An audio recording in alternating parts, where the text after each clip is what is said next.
um conceito que significa, se a gente pegar a tradução, correr em sentido contrário. Esse conceito aparece lá na filosofia do Heráclito, o grego. E com esse conceito, o Heráclito está designando o jogo de oposições no devir.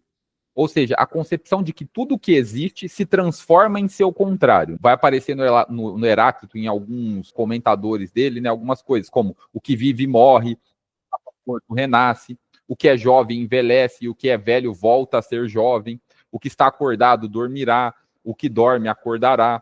A corrente da criação e da destruição não para jamais.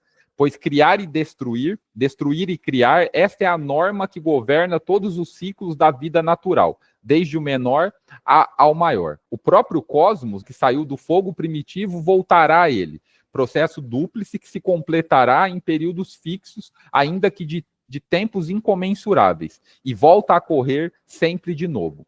Essa é a enantiodromia como ela aparece lá no Heráclito, segundo a palavra de alguns intérpretes aí, que a gente considera qualificados. Várias vão ser as expressões do próprio Heráclito que atestam esse ponto de vista. Diz o Heráclito, né? A própria natureza procura o antagônico e dele tira a harmonia, e não do idêntico. Uma outra frase do Heráclito está citada lá no glossário também: ao nascer ele se dispõe a viver, e por isso a sofrer a morte. Então, esse foi a enantiodromia no Heráclito. O que o Jung está tentando trazer para a nossa visão psicológica aqui? Com esse termo enantiodromia, o Jung está querendo designar a oposição, né, inconsciente no decorrer do tempo. Esse fenômeno característico ele ocorre quase sempre onde uma direção extremamente unilateral domina a vida consciente, de modo que se forma com o tempo uma contraposição inconsciente igualmente forte e que se manifesta em primeiro lugar na inibição do rendimento consciente e depois na interrupção da direção consciente.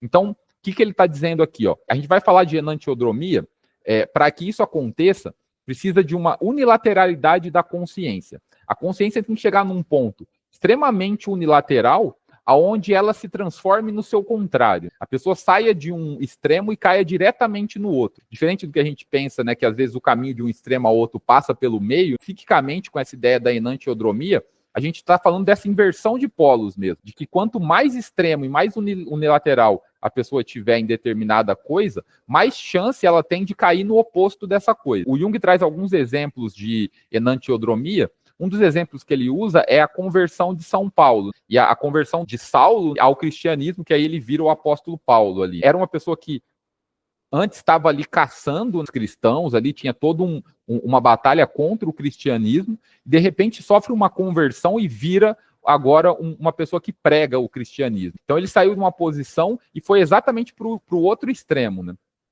Um outro exemplo que o Jung dá aí é a identificação com o Cristo do Nietzsche ali no período que ele está doente, né? E o endeusamento que o Nietzsche fazia do Wagner e depois a hostilidade com que o Nietzsche resolve criticar o Wagner, né? Então ele está falando desses momentos onde acontece esse movimento psíquico e a pessoa sai de um extremo a outro. Então, de repente, aquela pessoa, vamos pensar no exemplo religioso, né?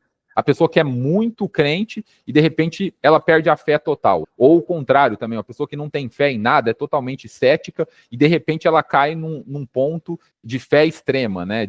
Até de dogmatismo religioso, né? É dessas inversões que a gente está falando. Um exemplo interessante, e aí eu vou tirar da minha vida, né? Vocês me deem essa licença aqui, é, por exemplo, tem um sobrinho que ele vivia ali numa posição, né, na adolescência, muito de liberdade sexual, de que o sexo tem que ser feito a todas as oportunidades e tudo mais.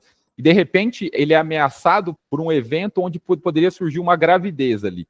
E aquilo para ele foi tão traumático que a decisão dele foi agora parar de fazer sexo para sempre.